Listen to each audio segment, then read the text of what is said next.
See this? This is a 400. One of the coolest illusions I've ever seen was when David Copperfield made the Statue of Liberty disappear. It was iconic. Everyone remembers it, and now you can do it in the palm of your hand. Get ready for the statue vanish.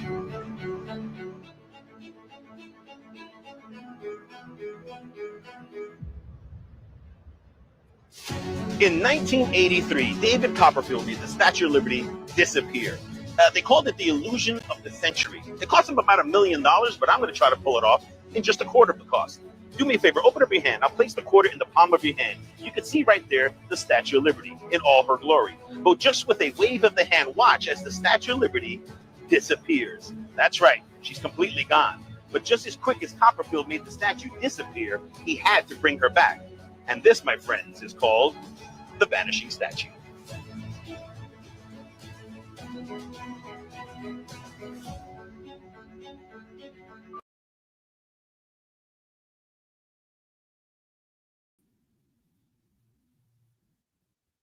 Getting there. Technical difficulties abound this morning, but hey, look who's in the house. Roy Kueppers. How you doing, Doug? What's up, man? Hey, y'all, and welcome to our live stream from Las Vegas. We are at TrickSupply, and thank you for carving out some time in your day to join us here at the shop today as we navigate the weirdness of the internet, trying to make all this work.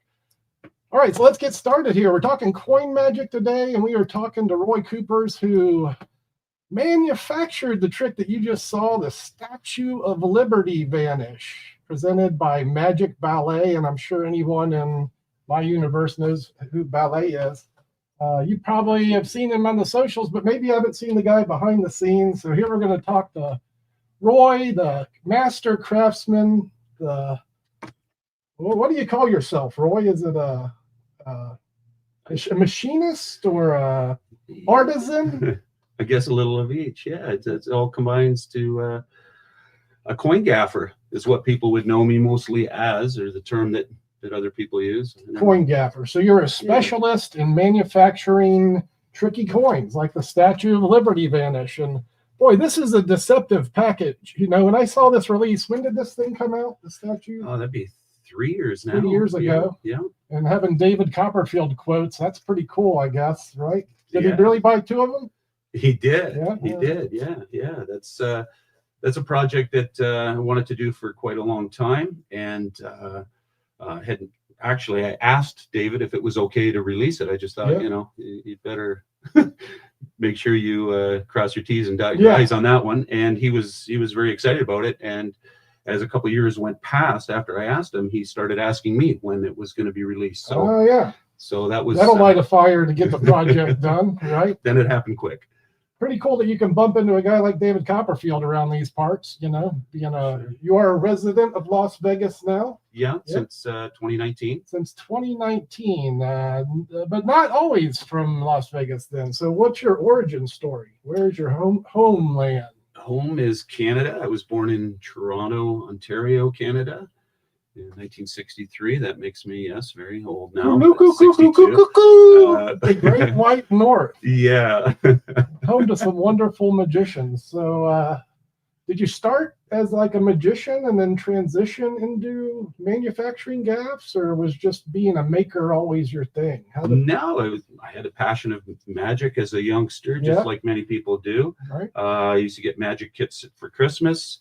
And I love magic, and I would do, friends' birthday parties, and so starting at the age of 10. So, and then once I got into my teenage years, and I had to focus on a more serious career, or I wanted to, then the machining kind of took over, and I got into mold making, which is like tool and die. So that became my trade.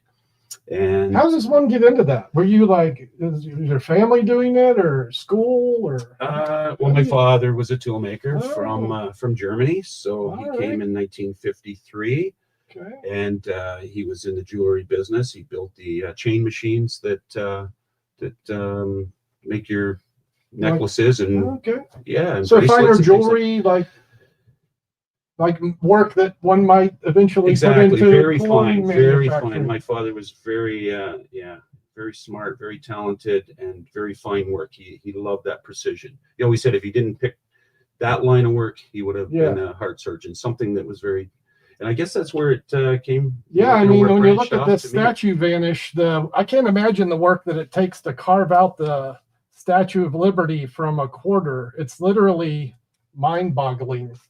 And this package has multiple gaffs. I don't know if you think you know what this is, but the pieces that make this work are multiple layered and some really nice ingenuity in here. If this interests you, you'll be happy to own it. I'm happy to tell you that you can get all of Roy's stuff at TrickSupply. We do carry like just about everything you make, I think, is here in the store or on our website. Of course, you can go to Roy's website as well. It's listed in the video description. So if you want to go down and check out literally everything he has, go to Roy Kueppers Magic. Let the site, Roy, remind me what the site is. Yeah, roykueppers.com. roykueppers.com. Right. And if you don't see something that you're looking for specifically on my site, because much of what we make isn't on my website. So if there's something specific you're looking for and you can't find it, then reach out to either TrickSupply or directly or me. Yeah, so you'll do like custom projects, and there's a lot going on in Roy Kueppers' World of Magic. Hey, y'all go drop a subscription, get on his email list over there, and if you want to peruse all the goods, there it is at roykueppers.com. But we've got them here in the shop, so we can just keep talking about things available here today, and that sounds good to me. Yeah, you got some things, some cool things laid out here. Obviously, I make a lot more than this, but this is some of the. Well, I could have filled the desk. You want me to go to the warehouse and get the rest of it? No, we're only going to chat 30, 40 minutes. So, okay. And let me say hi to the chat. And if you do have questions for Roy, I am watching you guys now. What's up, Jim? Good to see you here today. Scott Link, the regs are back. Greetings, Frank, TGIF. All the regulars are here. Gary, what's up?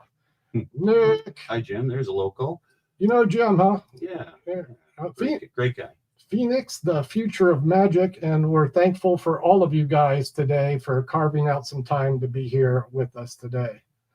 Gutbuster Mike in the house. All right, so where were we? We were talking about these nifty things. Let me just mention just a few of the basics that I always recommend in the store. If I get someone coming in that hasn't maybe got the basics, if they don't have a good shell set or a copper silver, I always recommend the hopping half. I think this is the backbone of a good sleight of hand or coin workers set. It really has all the basics, and your set is exceptional. Oh, thank you. It's a banger. Thanks. It's really, really good. Your copper silver coin is I'm going to call it the best in the business right now, and I'll be blunt here. I was real fond of what Copeland Coins was doing with their Infinity Edge copper silver, but maybe they're not around so much now. And this is just a different style, but exceptional and a value at $35. I think Jeff's stuff was about twice this price, but love the copper silver coins as well.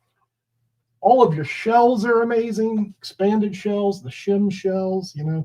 We used to carry the Johnson line, and as that kind of phased out for really all the gaffs, we're now going Roy Kueppers, and happy to be doing so.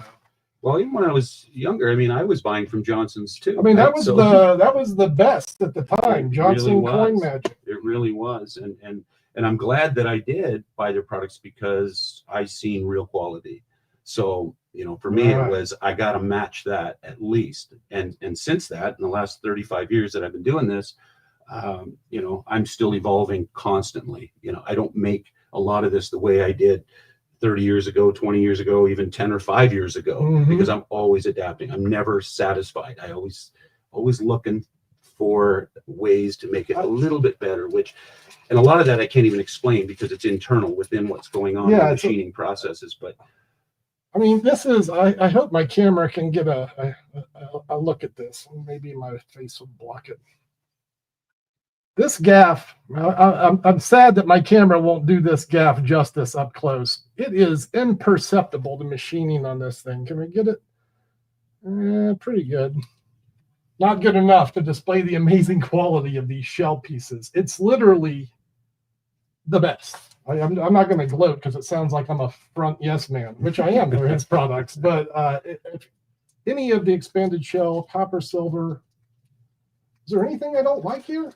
What haven't I tried in your universe? What about this stuff? You don't always make coins. Tell me about drop stop.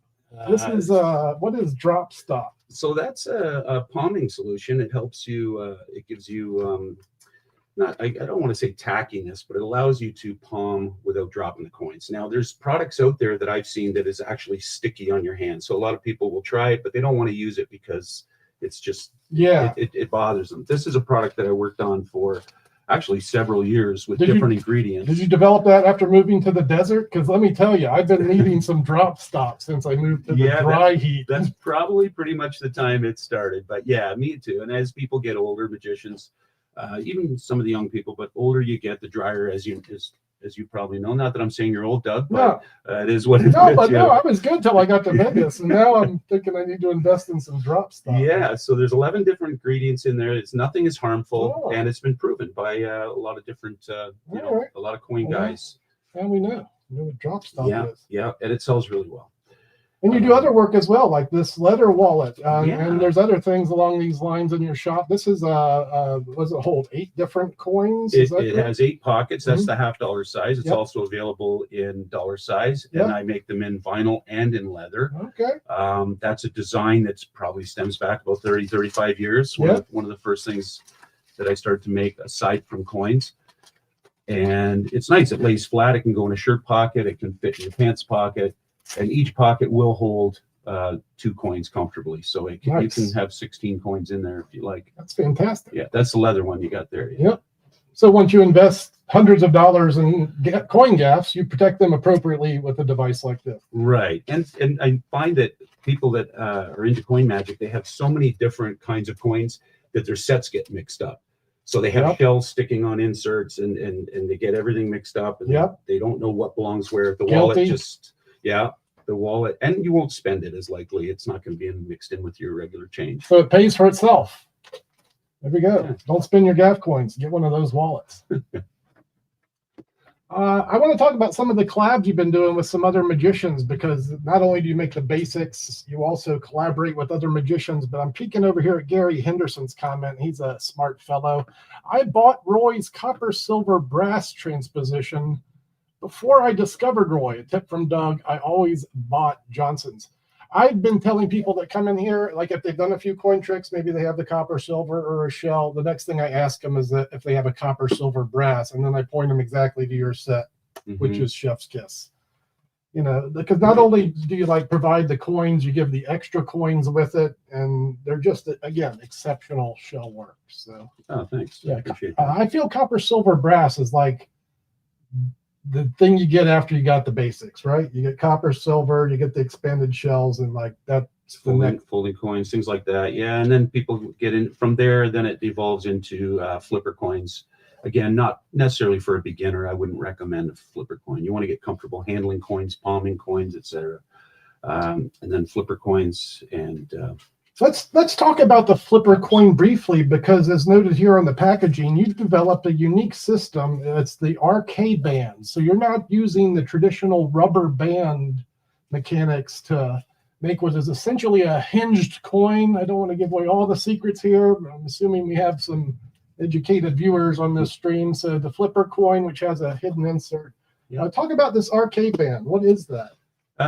As we all know, anybody that's worked with flippers or folding coins, that the rubber bands do deteriorate and crystallize inside, depending on how long it's been in storage. Sometimes it happens it takes a couple of years. Other times it's months. It just depends on the dryness and the lack of humidity in the air for where you live typically. But rubber does break down, and it's like rubber bands. They will eventually get gummy and deteriorate, and that makes it really hard, because now you got to pick those pieces out of there, and it's and then to change a flipper is not a gimme, right? It's like a process, right? And I've simplified it a lot. But the RK band is a band that I developed. I deal with the manufacturer of the specific material that I use, which is a silicone type material, but it's a specific silicone. It has an actual code with letters and numbers to it, and just trial and error again to get things right. And so I deal with this company, and they make it in sheets for me. And then I made the dies. Again, my tool and die background helped with that part of it.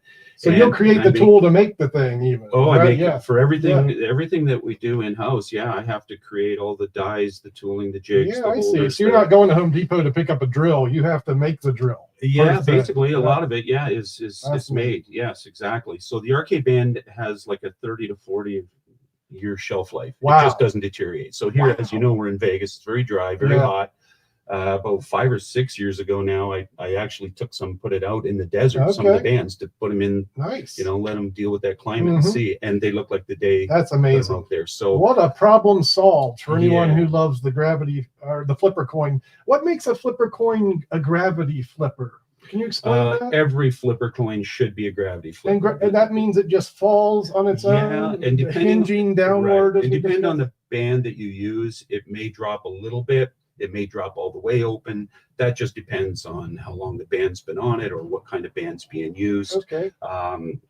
Everybody's different, but it should never have to be shaken to open. Yeah. You shouldn't have to force it or pick it apart. I mean, then it's not functioning properly. Okay. And that was one thing that really bothered me when I used to see other manufacturers putting out flippers, was just how uneasy they were to open. And as you know, if you're doing coin magic, things got to work. I love coin magic, and the flipper is one that I've avoided through the years because of the problem that you just said. Now, guilty that I've never experimented with your gravity flipper and your technology, so maybe I'll open one of these and give it a look, because it is a great prop. Absolutely. But because of the problems you mentioned earlier, I've just been like, I don't need that headache in my world. Nice to know that there's a solution. Yeah, and there is there's the regular standard gravity flipper, and then the Pro as well. And what's the difference? And the Pro has no groove in the outer edge of the insert. So on the standard gravity flipper, you will notice when you open it, if you look at the edge, you'll see where the band nests. Yeah. Honestly, most people don't buy the Pro unless that's something that the performer has to have or wants to have, or they like the name. Doing Pro up close camera work, maybe. Possibly, right? Because typically the gravity flipper, when you're demoing it, it's not held up tight. Yeah. So nobody's looking at it on that angle. Right. And it's like shells, expanded shells. I get asked a lot about the coverage. Yeah. Everybody's concerned how much of the coin that the shell covers, and I think that's important as well. But even that slight bit, I will say that when I make my shells, I can't machine them any deeper, and you're going to have a hole in the bottom. So my process now have evolved to a point where I feel the shells are being machined as good as they possibly can. I mean, I've said it already. I agree completely. It's amazing what you're doing with that tiny bit, when it's on your hand again, you always have a slight shadow where the coin meets the flesh anyways. So you're never going to see that and 100% is impossible unless you get into other things like using 2 coins to make 1 shell, or do it. There's some different processes that I see some people are trying, but I'm telling you, it just doesn't look right either. Because if you have to make a coin thicker in order to cover the insert, that coin, when it's de-nested, to me doesn't look proper from the side, because it looks too wide. Yeah. But again, it's personal preference, so that's why I do details custom work. Can be important. But and some people want things a certain way, and I love doing custom work. So anybody reaches out to me with ideas for custom work or wants things a specific way, you're talking to the guy that will make it for you. So I'll look after you the best I can. I love doing what I do. Go get in Roy's email or DMs. Find him. Let's see here. We have some questions about old versus new. Has technology made creating better, or do you like it like the old ways? Like, has it changed that much, and do you prefer some of the new processes? I definitely do. I like the new, because that's kind of how things do evolve and move forward. It's hard to go backwards, but like, is this a handmade cut on this, or would this be technology removing technology? Yeah, but there is handwork as well. So I still have my equipment. Like, I have newer equipment. I put a lot of money into very expensive equipment, but I still have every piece of old equipment that I had, and every piece is pretty much used daily. And that's what separates, I think. I don't want to boast. I don't want to make myself sound like I'm. No, come on, we're here to blow you up. Boy, boast. You are a master. But I think what separates, I see new coin gaffers coming out, and I see people, you know, making their own coins and Yeah. doing things, and I don't want to say that they're not doing good work, but I see some of this, you know, with my own eye, and you know, I know what step they're in, what stage they're in, because I've gone through all those stages. Yeah. And I think what separates the beginner from somebody like myself that's been doing it so long is that I've gone through all those trial and error processes. So Mhm. I do appreciate where I am with everything, but the machine does not do all the work. Yeah, it's not I like you will- push a button and Without the saying too karate much, coin no, comes out. and I've seen some out there. I've seen some things on the market where that's exactly what's happening. Yeah. And they just figure, well, this new equipment, it can do such a great job. When Yeah. the coin comes out, it goes in a package and it hits the Yeah, market. maybe even never No. held by a human hand. Right. And then we In don't, many cases, exactly. But Mhm. no, I really do put a lot of time into each piece, and the handwork is. Yeah. So you know, what would it take you to, like, say, make a gravity flipper? What are you looking at time wise for that? I get asked that a lot too, Mhm. but there's so many steps in the process that I can't really say, because unless it's a custom job, then where I'm making only one, like if somebody wants a specific Morgan dollar and they want a certain patina on it and they want a special softness to it, Yeah. and they have all these preferences, then that time is going to be a lot more than something that's just what I would call a standard Yeah. marketed item.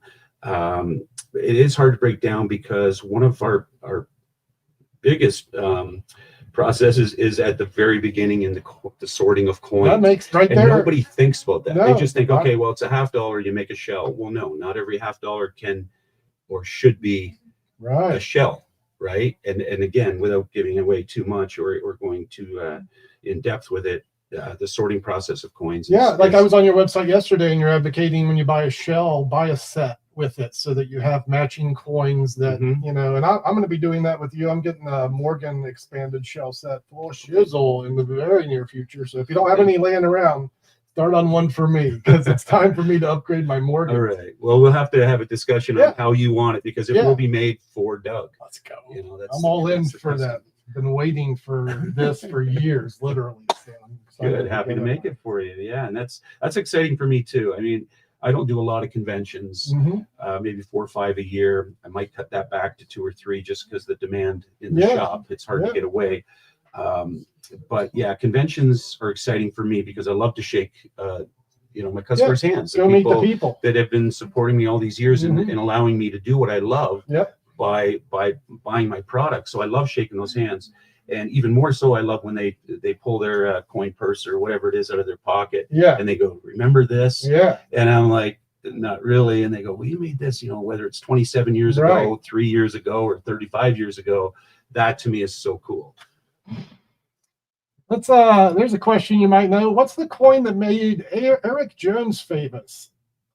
A shell flipper combo. Does that make sense to you? Yeah, the OXF, The OXF. OxyClean. And you have a whole webpage of Eric Jones centric gaffs, right? Like everything Right. else on Metal 3, you can get. But Yeah. He mentioned me in his video as the go-to person to make his coins. of course he did. So Makes sense. So the say it again. the OXF. OXF. And again, what is this prop? It's a So this is a flipper coin, Yeah. gravity flipper with a expanded shell. Hmm. Now the flipper has a magnet in it, Oh. and the shell has a shim in it. So they stick together. baby. And Eric liked to toss things in the air, Yeah. back and forth, hand to hand. But it's a very delicate thing to make in the sense that that magnet is a specific diameter, thickness, and strength that has to work in unison with the diameter, thickness. You got of- two of them, and, of a and that's shim. in the wafer thin coins. And sometimes I'll see the sales on somebody will make a purchase on my website, and they'll see the price of the OXF, and then they think, well, if I buy a flipper Yeah. to go with my expanded shell, I can do the same thing and save some money. And I understand the saving money, and I understand that some of these props are expensive, but sometimes it's a set for a reason. And like I said, that is a perfect match. And it's so fine tuned that I have customers that'll buy the OXF and they'll say, yeah, I have to send it back because the magnet's not strong enough. And you know, it is strong enough Yeah. in the sense that you don't want to remove the shell by shaking the flipper out of it. Right. Right. It has to be so the magnetism is very slight. Yeah. And I adjust the strength of the magnets without telling you how, but I do that so that each one is tuned properly.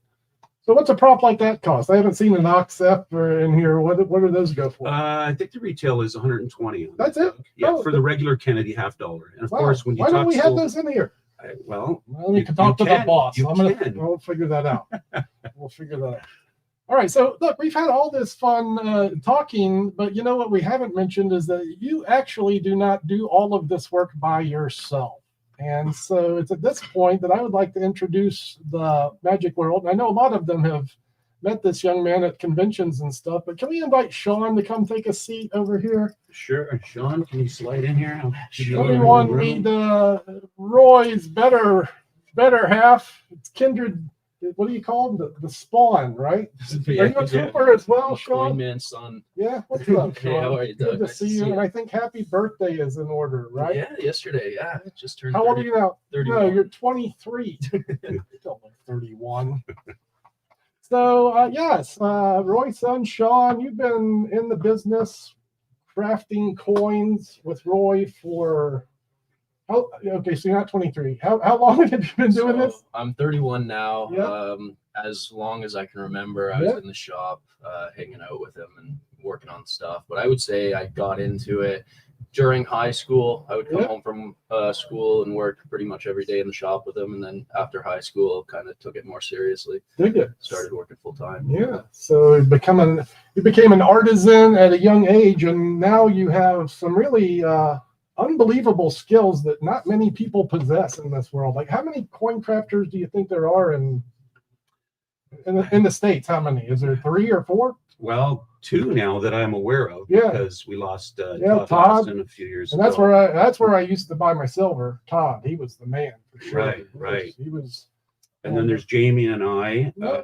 But Jamie, I think is kind of, I don't want to say limited. I think he just chooses to make specific things. Right. Where for me, I don't know why, but as Sean can tell you, I just never said no. Yeah. So it's like, can you make one of these? Yeah. Okay. And then I figured it out, and I just kept going and going. So, we're now, it's got to be a few hundred products. Oh yeah, that we make in total. Wow. Yeah. So we're happy With to have variations. Sean in as part of the family Oh my God! business. What would I do as I got older? I mean, it's crazy to think that he's 31 now. Yeah. He was very young, and he started helping me in the shop. But at the beginning when I started, it was all manual machines. There was a lot of handwork over and over, and my wrist started hurting. Right. Different things in my back.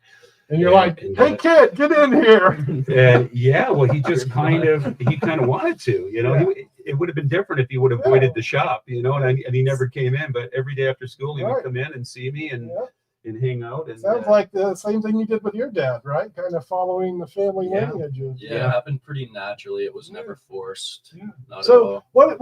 what do you enjoy about the process? Like, if you have to go to work, I'm sure some things are more challenging than others. Is there something like you enjoy doing more than others? I would say so. It's hard to kind of pinpoint, but certain jobs, definitely aren't as enjoyable as others. I pretty much like everything though. There's not too much where I dread doing it. I definitely prefer machining and things like that rather than some of the stuff we have to do is a little more tedious. I enjoy magic because it presents interesting challenges all the time, and I'm sure you have those as well in your job. And having all of the products and the tech, the different manufacturing processes, I'm sure it keeps that job pursuit very interesting. It does, and working on new things is fun sometimes. Like you said, it's a challenge, but it is fun trying to figure out ways to do things. Yeah. And we have discussions in the shop on how things can be done, and it's nice to get both brains working on things together. As we talk about multiple brains, I did want to mention, like, a lot of these products that are highly overexposed at this moment. Pardon my inadequate lighting and TrickSupply. But some of these are collaborations. So in addition to doing things together, you'll work with other creators. Like, this is a Rocco release. My buddy Gogo, Eduardo Cuevera. This actually evolved from an idea of mine. Did he mention that? No, we're friendly about it. That part. No, yes, it's all cool. But I was using it as a coin production. This Voyager. If you haven't seen Eduardo Cuevera do shadow coins or matrix, go watch this on online. And that wasn't a collab. But the idea is you'll get together with other magicians and collaborate on products and get Absolutely. them to the Absolutely. Yeah. I mean, I don't have all the ideas. So, it's nice to have other people say, hey, what about this? Is this possible? Or right. how can we do this? Or I have an idea. Can we make this happen? Rocco is another one. I've done a lot of products with Rocco. And this one here, for instance, the coin bomb, that's probably the newest release. That and this is a version of, it's like the coin in the bill effect, where a coin appears from a space smaller than it should be. Is that correct? Right. In this case, it's like a signed coin. Yeah, exactly. Or like a coin in bottle. It's basically a coin in chapstick. Yeah. And his routine is brilliant with it, and that was totally his idea. Yeah.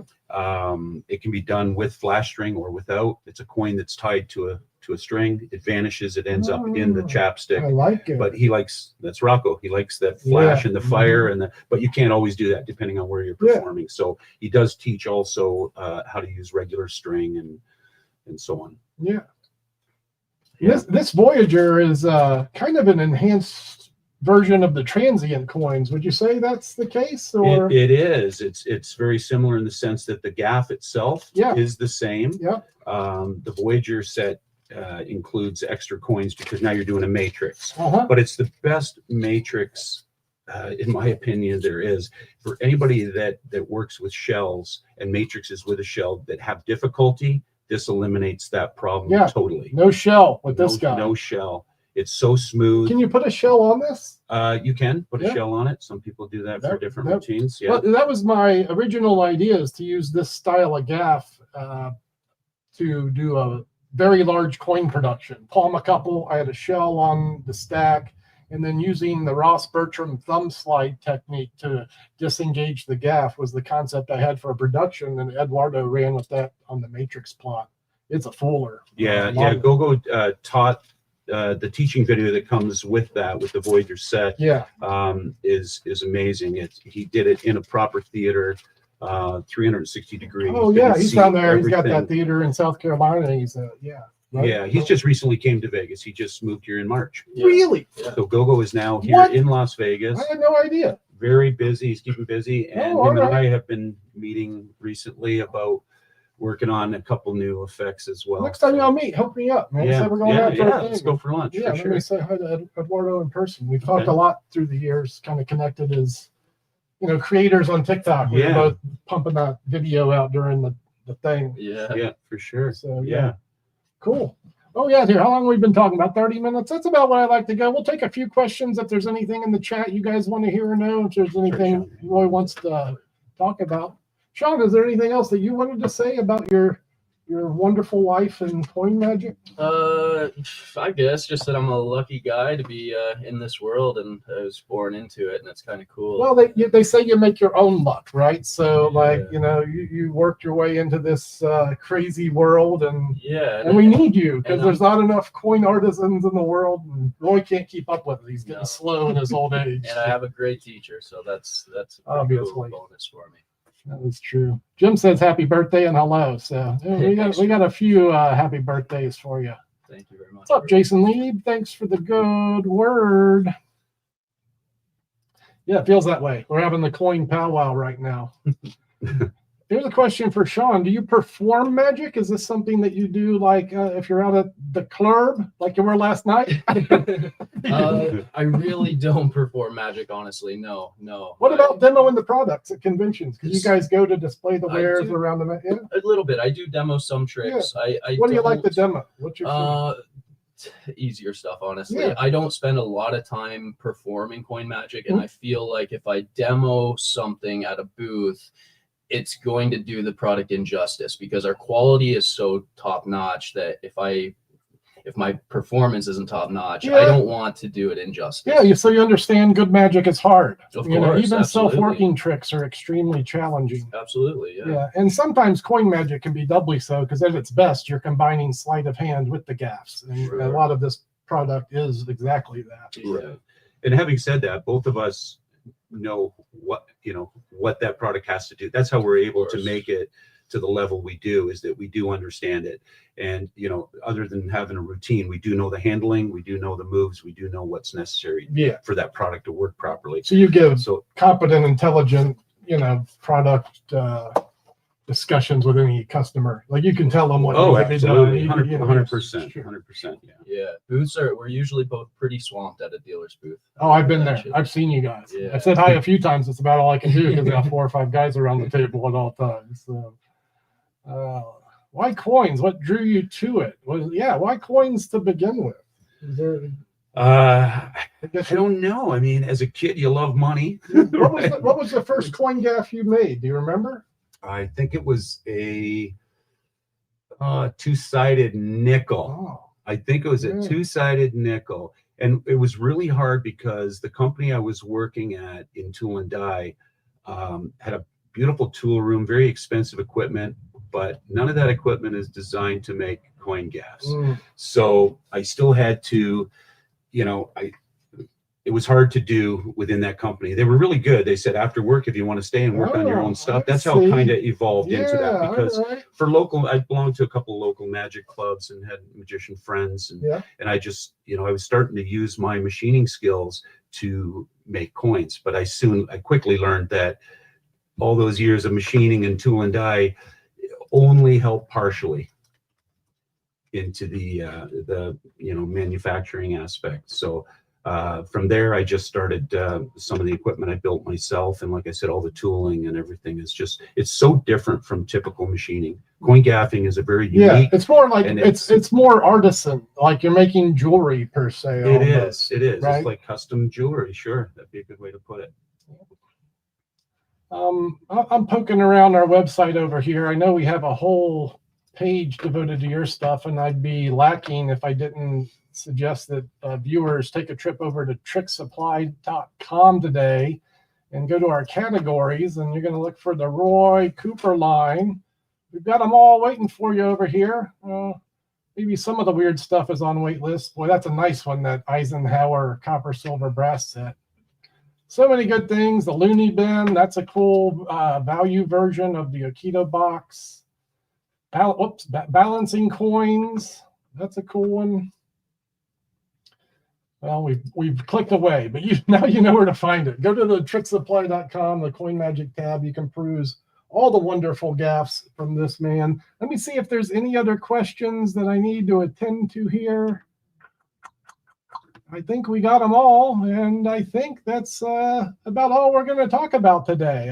I can imagine a universe where Roy comes back to talk about some of the newer things he's been working on, or just say hi again. You're in the neighborhood, right? Yeah, I'm local, so yeah, happy to stop in anytime. I was so happy that you said yes today. I've learned things today. I'm sure you have as well. Hey, if you haven't got a hopping half or a copper silver coin, or if you need an expanded shell, get the Trick Supply and buy one. Sean, double happy birthday. Thank you so much. Thanks for all the good work that you do. It's the future of coin craftsmanship.